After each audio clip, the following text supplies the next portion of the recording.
चलिए आज हम लोग रैशनल नंबर का एक्सरसाइज 1.3 करने वाले हैं, है ना। चलिए देखते हैं। पहला क्वेश्चन क्या है, दर्शाइए कि √5 एक क्या है, अपरिमेय संख्या है। या सीधी करिए कि √5 एक क्या है, अपरिमेय संख्या। चलो देखो क्वेश्चन नंबर 1 में दर्शाइए कि √5 एक क्या है, अपरिमेय संख्या है। चलिए, है ना। चलिए देखते हैं। अब एक बात पहले हम मेरी बात पहले समझ लीजिए, है ना। देखिए, सॉरी मैंने माइक नहीं लगाया है बाबा।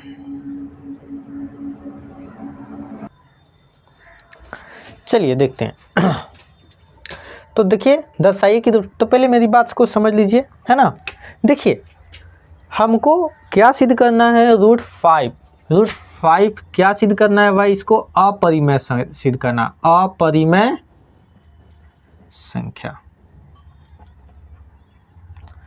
आ रही बात समझ में। इसको हमको क्या सिद्ध करना है, अपरिमेय सिद्ध करना है। तो एक बात बताओ, अब √5 को सिद्ध करने के लिए सबसे पहले हम लोग इसका विपरीत चलते हैं। हम लोग कल्पना कर लेते हैं कि भाई √5 अपरिमेय संख्या ना होकर क्या है, ये एक परिमेय संख्या मान लेते हैं। आ रही बात समझ में।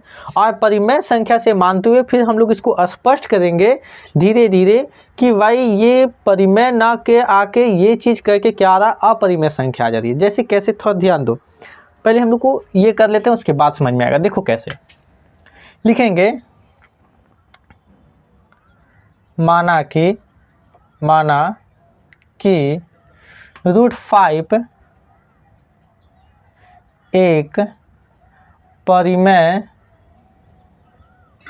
संख्या है ना।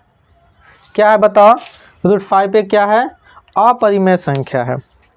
अब एक बात बताओ, देखो क्या है यहाँ। अब √5 को हम लोग क्या माने हैं, एक परिमेय संख्या मान लें, जो क्या है ठीक इसका विपरीत हम लोग मान रहे हैं, है कि नहीं। अरे भाई √5 एक अपरिमेय है और हम लोग मान क्या रहे हैं, परिमेय मान रहे हैं। तो क्या है, ये इसका विपरीत है ना। तो हम लोग लिखेंगे कि माना कि √5 एक अपरिमेय संख्या है, जो कि क्या है, जो कि विपरीत है। ये लाइन नहीं भी लिखेंगे तो कोई दिक्कत वाली बात नहीं है, ठीक है। समझने के लिए लिख लेते हैं। अब देखिए क्या है, इसको थोड़ी देर के लिए हटा देते हैं, है ना। चलिए, अब देखो क्या है, √5 को हम लोग परिमेय संख्या मानते हैं। और परिमेय संख्या किसको कहते हैं, बोलो। परिमेय संख्या किसको बोलेंगे, जो बट्टा में हम लोग लिख सकते हैं, जैसे a/b के फॉर्म में, या 5/4 के b में, या p/q के रूप में, या 7/3, या खाली 9, कुछ नहीं नीचे रहता तो कितना लेते हैं, 1। यानी परिमेय संख्या जो a/b यानी बट्टा में लिख सकते हैं। और ध्यान रखना ये चीज़ है कि नीचे वाला डिनोमिनेटर में यानी हर में 0 नहीं होना चाहिए, यानी q इक्वल यानी यहाँ पे b इक्वल 0 नहीं होना चाहिए। आ रही है बात समझ में। तो हम लोग यहाँ यही चीज़ लिखने वाले हैं। क्या लिखेंगे, क्योंकि √5 को क्या माने हैं, a/b माने हैं, है ना। अब यहाँ पे हम लोग लिखेंगे, क्या लिखेंगे, लिखेंगे कि एक बात बताओ, a और b। तो यहाँ पे लिखेंगे कि जहाँ a और b एक सह अभाज्य संख्या है। आ रही बात समझ में। a और b क्या है, सहअभाज्य संख्या है, जहां b इक्वल 0 नहीं है। आ रही बात समझ में, b इक्वल क्या है, 0 नहीं है। अब एक बात बताओ, सहअभाज्य संख्या किसको बोलेंगे। तो देखो, सहअभाज्य संख्या किसको बोलेंगे, सहअभाज्य संख्या उसको बोलेंगे जो जिसका उभयनिष्ठ गुणनखंड कितना होना चाहिए, 1 होना चाहिए। अरे आया समझ में, नहीं आया? देखो अब देखो सअभाज्य संख्या पहले समझ लेते हैं। सअभाज्य संख्या, ठीक है। सअभाज्य संख्या देखो किसको बोलेंगे। अब देखो सअभाज्य संख्या जिसका उभयनिष्ठ गुणनखंड सिर्फ 1 आना चाहिए। क्या आना चाहिए? 1 आना चाहिए। कहने का मतलब है कि अगर 5/7 है तो देखो तो ये दोनों एक दूसरे से कटेगा क्या? नहीं। कहने का मतलब कि ये भी एक ही से कटेगा, ये भी एक ही से कटेगा, सिर्फ एक से ही कटना चाहिए। यानी सिर्फ दोनों में अगर कॉमन भी लेंगे तो 1 कॉमन होना चाहिए, इससे ज़्यादा कुछ नहीं होना चाहिए। जब कुछ ऐसा होता है तो हम लोग उसको क्या बोलते हैं? सअभाज्य संख्या बोलते हैं। यानी जब किसी संख्या के 2 संख्याओं में उभयनिष्ठ गुणनखंड कितना होना चाहिए? 1 होना चाहिए, उसको हम लोग क्या बोलेंगे? सअभाज्य संख्या बोलते हैं। आ गई बात समझ में? तो एक बात बताओ, तो हम लोग ए और बी को क्या मान लिए हैं? सअभाज्य संख्या मान लिए हैं। मतलब ये कभी कटने वाला नहीं है। 7/5, 3/2 ये सब क्या है? सअभाज्य संख्या है। आ रही बात समझ में? चलिए अब हम लोग यहाँ पे देखते हैं। अब जब इसको हम लोग मान लिए हैं √5 को a/b में, तो हम लोग क्या लिखेंगे कि चलो इसको रूट को हटाते हैं तो दोनों तरफ वर्ग करने पर, ठीक है, दोनों तरफ वर्ग करेंगे तो क्या होगा? चलो कहते हैं √5 का स्क्वायर और बाई a/b का होल स्क्वायर। तो √5 का स्क्वायर करेंगे क्या आएगा? 5 आएगा। a² बाई b² होगा कि नहीं होगा बताओ। अब जब ये होगा तो एक काम करते हैं हम लोग, a को हम लोग अकेला रख देते हैं तो क्या हो जाएगा? तो 5b² बराबर a² हो जाएगा, होगा ना। अब इसी चीज़ को हम लोग क्या लिख सकते हैं? ई पट्टी इसको इधर लिख देते हैं, इसको भी इधर लिख देते हैं, है कि नहीं? जैसे कहने का मतलब है कि इसको ई तरफ लिखो और इसको ई पट्टी लिखो, कोई फर्क नहीं पड़ता है, दोनों बात बराबर है। अब देखो इधर कि अब हम यहाँ पर क्या देख रहे हैं कि इसका मतलब है कि a² जो है, अब देखिए तो हम क्या बोले कि 5b² बराबर क्या है? a²। तो इसको इधर लिखो चाहे इधर लिखो, तो हम एक काम करते हैं इसको इधर लिख देते हैं। a² बराबर क्या हो जाएगा? 5b², है ना। और नहीं है तो नीचे कुछ इधर इसको गुना कर दो। आ गई बात समझ में? तो a² बराबर क्या आ गया? 5b²। अब इसका मतलब है कि एक बात बताओ, a² क्या है? 5 से विभाज्य है ना। क्या होगा? 5 से विभाज्य। तो हम लोग क्या लिखेंगे? तो जहाँ, है ना, क्या लिखेंगे? जहाँ या फिर चूँकि, इसलिए, है ना, तो लिखेंगे जहाँ a² क्या है? 5 से विभाज्य है। और जब a² 5 से विभाज्य है ना, तब a भी क्या होगा? 5 से विभाज्य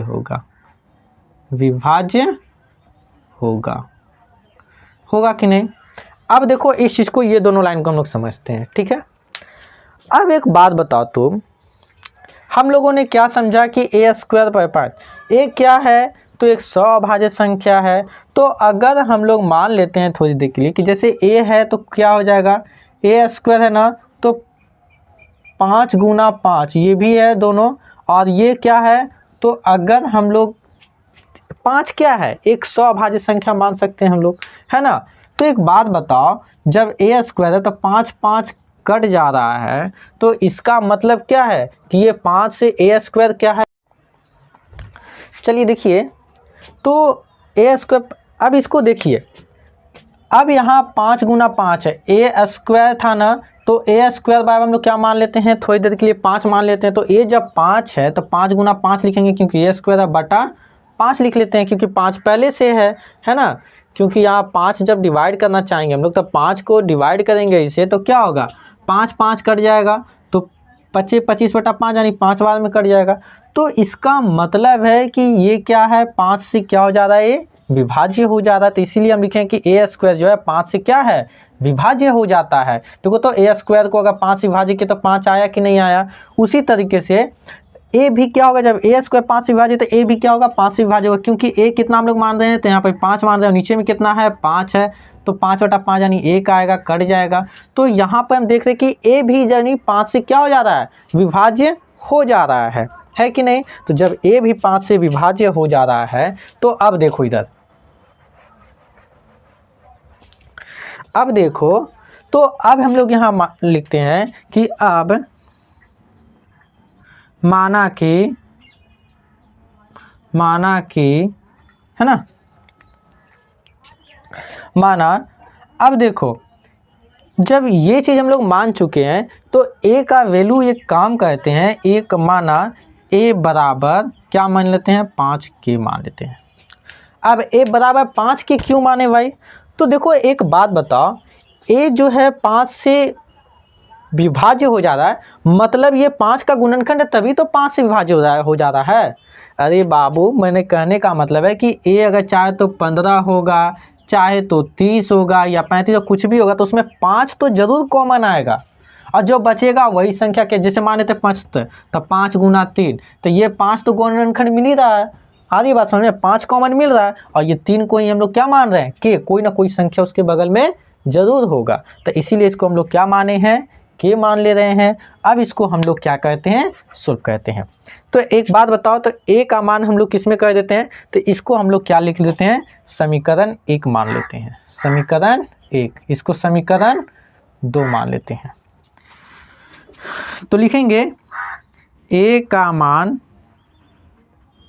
समीकरण 1 में रखने पर, रख दीजिए समीकरण 1 में, समीकरण 1 यही है ना, तो 1 स्क्वायर जगह रखेंगे तो कितना जाएगा, 5 के स्क्वायर हो जाएगा, है ना, सॉरी 5 के कॉल स्क्वायर हो जाएगा, 5 बी स्क्वायर हो जाएगा, होगा कि नहीं। तो अब यहाँ पर कितना हो जाएगा, 25 के स्क्वायर बराबर कितना हो जाएगा, 5 बी स्क्वायर। अब ये एक बात बताओ, ये गुना में है तो इधर आगे क्या बनेगा, भागा में ना, तब बी स्क्वायर, 5 इधर गुना में तो इधर भागा में, है ना, तो कट जाएगा 25 25। तो इसका मतलब है कि बी स्क्वायर क्या जाएगा,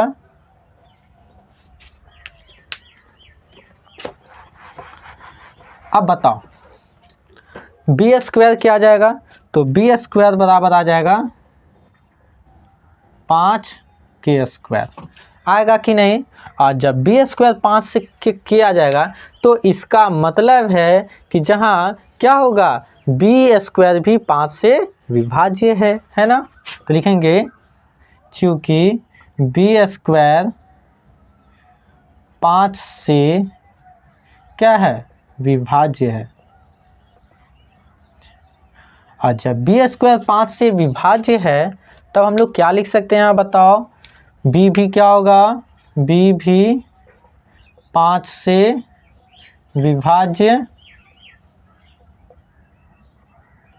होगा, है ना। और जब बी भी 5 से विभाज्य होगा तो एक बात बताओ आप लोग,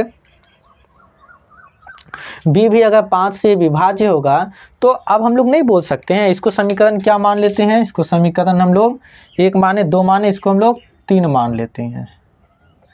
अब देखो समीकरण 2 और 3 से, समीकरण 2 और 3 से, अब देखिए यहाँ पर 2 और 3 में, समीकरण 2 यहाँ है, ए भी 5 से विभाज्य होगा और बी भी क्या होगा, 5 से विभाज्य होगा। और जब ऐसा हो रहा है तो एक बात बताओ, इसका मतलब है कि इसका जो है,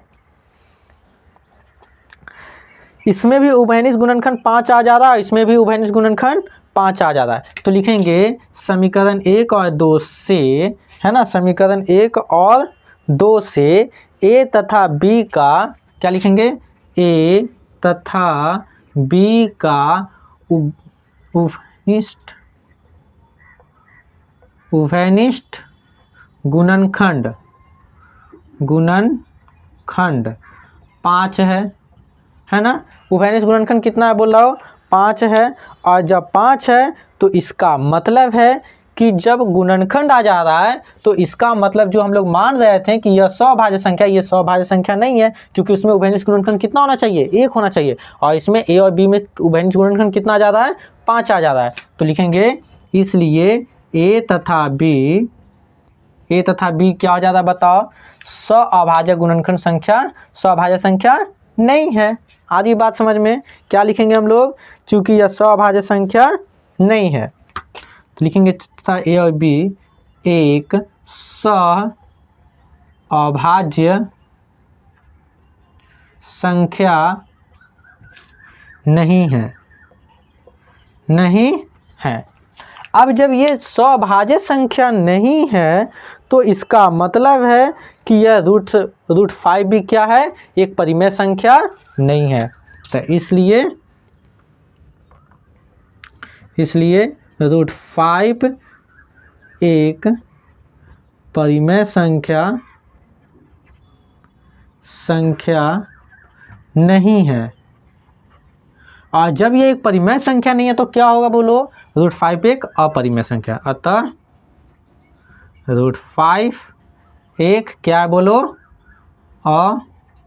अपरिमेय संख्या है ना। चलिए देखिए, हार्ड कुछ नहीं है। आप इसको क्या कीजिएगा कि एक ही मैथ को बार बार बनाने की कोशिश कीजिएगा, है ना। और बार बार बनाने से क्या होगा कि आपको ये जो मैथमेटिक्स है वो सॉल्व होने में देर नहीं लगेगा। आ रही बात समझ में। चलिए इसको इरेज करें, बोलो इरेज करते हैं, है ना, इरेज कर दें। चलिए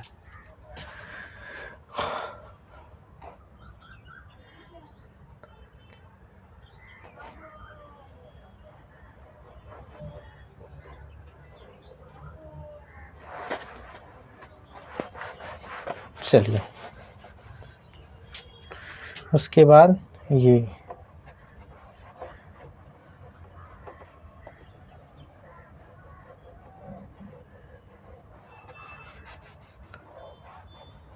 चलो क्या सिद्ध करना है नेक्स्ट में, 3 + 2 रूट 5।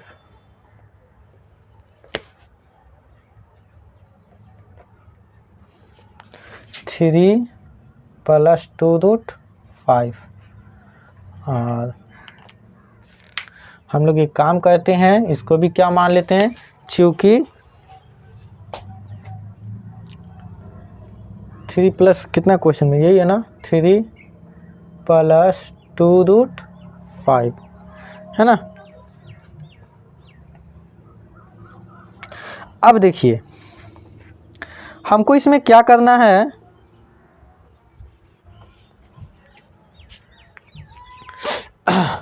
रूट 5 है ना, तो रूट 5 को हमको क्या करना है, एक काम करते हैं, एक दने कर देते हैं और इसको एक दने कर देते हैं। तो रूट 5 को अकेला करने के लिए एक बात बताओ, हमको क्या करना होगा, सबसे पहले 3 को इधर ले आते हैं, है ना।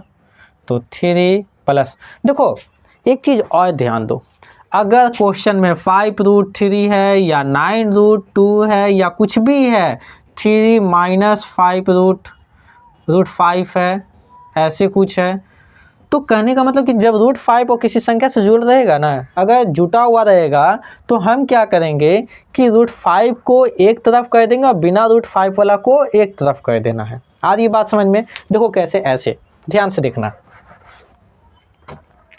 देखो अब एक बात बताओ, 3 + 2 रूट 5 है ना, तो हमको इसको क्या करना है, ये प्लस में है, इधर जाएगा तो 2 रूट 5 बचेगा, और ये प्लस में इधर क्या बनेगा, माइनस में,-- नीचे कुछ नहीं है, 1 ले लेते हैं, ठीक है।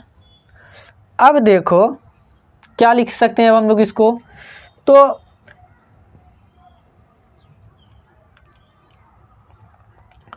टू रूट 5 बराबर, अब देखो इधर क्या करना है, एलसीएम लेंगे तो b हो जाएगा, और जब b हो जाएगा तो b है तो a माइनस और 1b तो 3b होगा कि नहीं।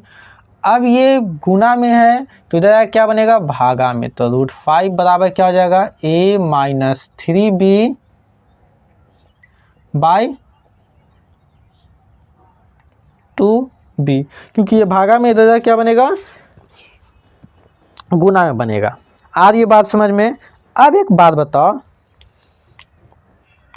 कि यहाँ पर क्या है, अब हम लोग एक काम करते हैं, यहाँ पर हम लोग ले लेते हैं कि यहाँ पर a और b कोई ना कोई क्या है, पूर्णांक संख्या, कुछ भी होगा लेकिन पूर्णांक संख्या, क्योंकि रूट वूट तो कुछ है नहीं, सिर्फ नंबर में है, तो हम लोग क्या लेते हैं कि चूंकि यहाँ पर क्या है, a और b एक पूर्णांक संख्या है, तो लिखेंगे चूंकि a और b यहाँ क्या है, एक पूर्णांक संख्या है।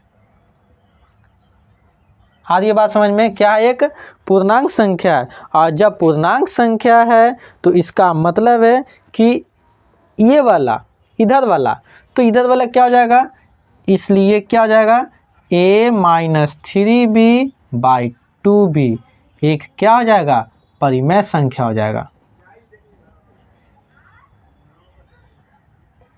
परिमेय संख्या है। और जब ये एक परिमेय संख्या है तो एक बात बताओ,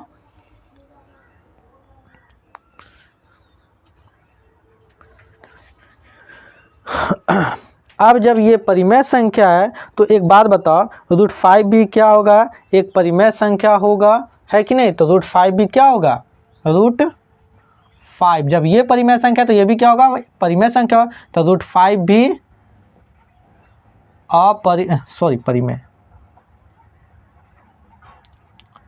परिमेय संख्या होगा। अब एक बात बताओ, होगा तो अभी हम लोग सिद्ध किए थे ना कि रूट 5 क्या है, एक अपरिमेय संख्या है, और यहाँ क्या है, परिमेय संख्या में है, जो कि क्या है, असत्य है, तो लिखेंगे रूट 5 परिमेय संख्या है जो कि क्या है, जो कि असत्य है, असत्य है ना, जो क्या बताओ, असत्य है, क्योंकि अभी हम लोग पढ़े थे, क्योंकि रूट 5 पे क्या है, अपरिमेय संख्या था, क्योंकि रूट 5 एक क्या है, अपरिमेय संख्या है, अपरिमेय संख्या है, और जब रूट 5 एक अपरिमेय संख्या है तो इसका मतलब है कि हमारा मानना क्या है, गलत है, कि रूट 5 ये वाला क्या है, कितना था क्वेश्चन, 3 + 2 रूट 5, तो 3 + 2 रूट 5 को जो हम लोग संख्या माने थे, परिमेय संख्या, जो कि वो क्या है, गलत है ना, तो लिखेंगे, यहाँ पे लिख देते हैं,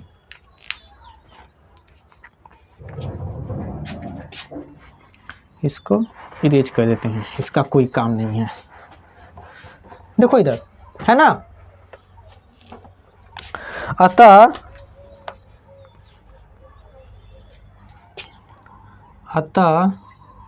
हमारी कल्पना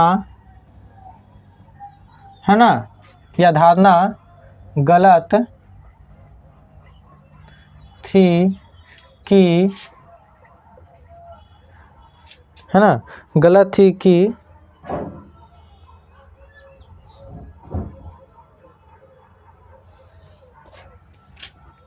हमारी कल्पना गलत थी कि 3 प्लस, हम लोग तो यहाँ लिख चुके हैं ना, क्योंकि रूट 5 एक अपरिमेय संख्या, जब अपरिमेय संख्या है तो हमारी कल्पना क्या थी, गलत थी, कि 3 प्लस कितना लिखे हैं, 2 रूट 5 एक परिमेय संख्या है, परिमेय संख्या थी, है ना, अतः हमारी कल्पना गलत थी कि रूट 3 + 2√5 एक परिमेय संख्या थी, है ना।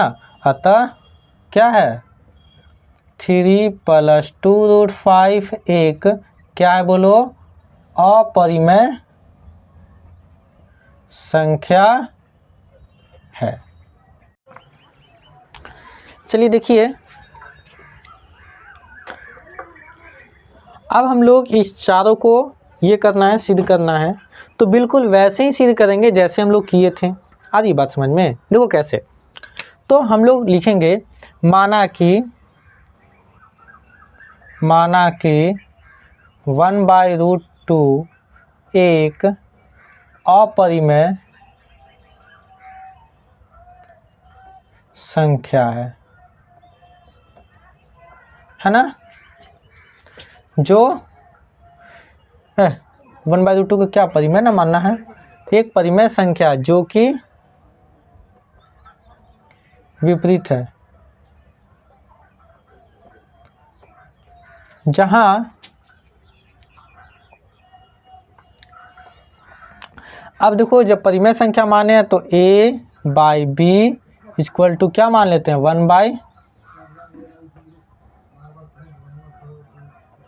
1/√2 मान लेते हैं। कोई दिक्कत यहाँ तक? अब जब इसको मान लिए हैं तो लिख दो यहाँ पे, जहाँ a और b एक क्या है, सह अभाज्य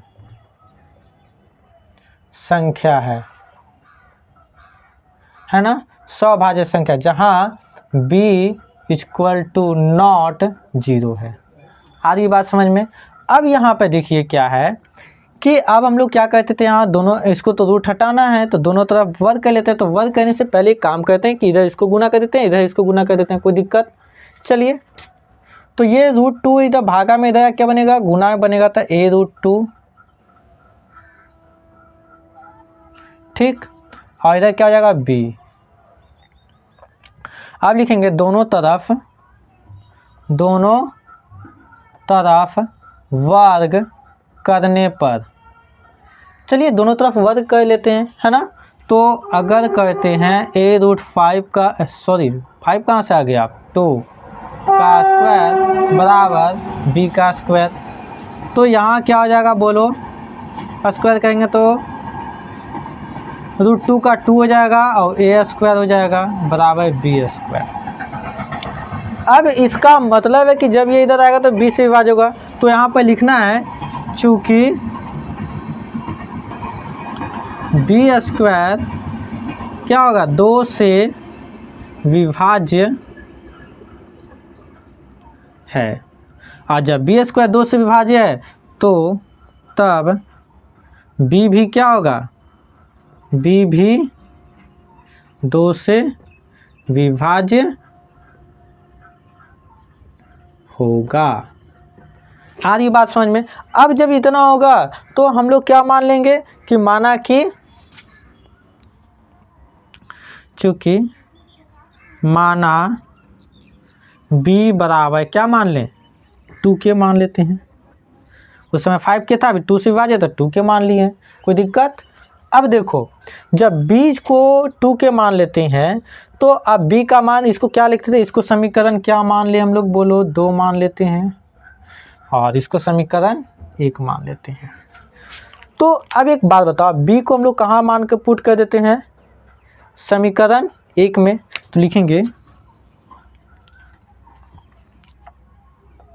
b का मान समीकरण 1 में रखने पर, चलिए रख लेते हैं, है ना। जैसे ही देखेंगे b को a में रखने पर तो a का कौन है, तो a का मान यही है ना, अरे बोलो यही है ना, b का a का मान। चलो कहते हैं इसको, देखो इधर कैसे,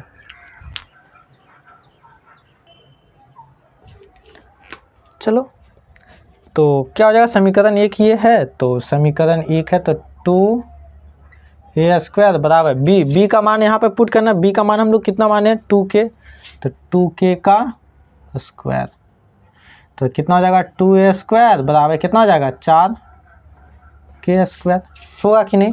अब जब ये जाएगा तो 2 दूनी 4 क्या होगा, कट जाएगा, कटेगा कि नहीं, तो ए स्क्वायर बराबर, देखिए ये जो है वहीं मतलब रिकॉर्डिंग जो है मतलब ये रुक गया था किसी कारणवश, है ना, लगता है किसी का कॉल आ गया होगा जिसकी वजह से रुक गया, और हमने पूरा बता दिया था लेकिन हमने जब देखा तो इतना ही तक रिकॉर्ड हुआ था। तो इसके बाद से जो है हमने यहाँ पे ये बता दिया है जहाँ तक उसमें रिकॉर्ड हो चुका है। अब इसके बाद से जो है फिर हम ये वीडियो को पोस्ट करके और ये जो है आपको बना देते हैं, ताकि आप लोग इसको, बाकी तो समझ में आ ही चुका है ना, तो इसको आप लोग ये रिटर्न कर लीजिएगा और समझ लीजिएगा। और हाँ, जहाँ कहीं भी दिक्कत हो तो तुरंत कमेंट कीजिएगा कि सर ये वाला चैप्टर अगर दिक्कत हो तो मैं फिर से करवा दूँगा। आ रही बात समझ में? चलिए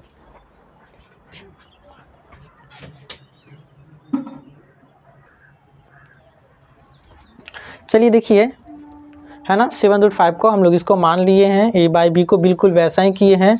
तो इधर वाला एक बात बताओ कि इधर वाला जो है एक परिमेय संख्या के रूप में है ना, एक पूर्णांक संख्या भी हो रहा है क्योंकि कोई भी रूट संख्या नहीं है। तो a/7 भी, तो a तथा b एक क्या है, पूर्णांक है। और ये √5 के बारे में तो देखो, a/7/5 जब ये रूट पूर्णांक संख्या तो ये भी क्या होगा, एक परिमेय संख्या होगा। और √5 भी जब ये परिमेय संख्या तो ये भी क्या होगा, एक परिमेय संख्या होना चाहिए था, लेकिन जो कि क्या है, असत्य है, क्योंकि हम लोगों ने पहले ही सिद्ध किया था। क्योंकि √5 एक अपरिमेय संख्या है, अतः हमारी कल्पना गलत है, जिससे यह सिद्ध होता है कि 7√5 एक क्या है, अपरिमेय संख्या है। आगे बात समझ में? चलिए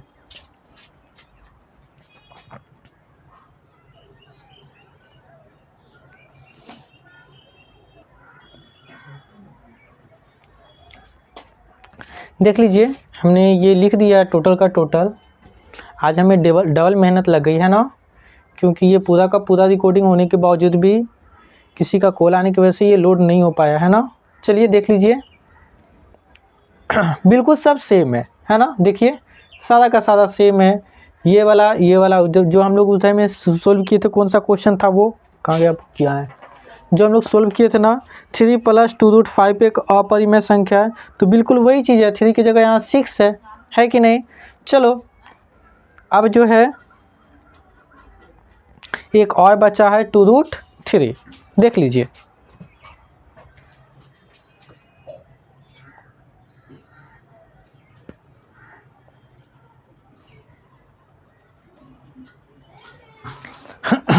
चलिए देख लीजिए, ये बिल्कुल छोटा है ना। देखिए इस तरह से हम लोग मान लिए हैं, है ना, 2/√3 का भी है, तो ये टोटल का टोटल बिल्कुल वही चीज़ है। हम लोग √3 को क्या रखे हैं, अकेला रखे हैं, और फिर उसी तरह से लिखे हैं a/b क्या एक पूर्णांक है, तो जब पूर्णांक है तो ये क्या हो जाएगा, एक परिमेय संख्या हो जाएगा। बाकी आप लोग लिख सकते हैं, है ना, देख लीजिए। चलिए अब हम लोग का नेक्स्ट चैप्टर है 1.4, और 1.4 के बाद हम लोग आ जाएंगे 2.1 में, है ना। चलिए धीरे धीरे इसी तरह से हमारा चैप्टर कंप्लीट हो जाएगी, और साइंस का चैप्टर हम लोग लेसन जो है जल्द ही लाने वाले हैं। और तब तक के लिए बाय बाय।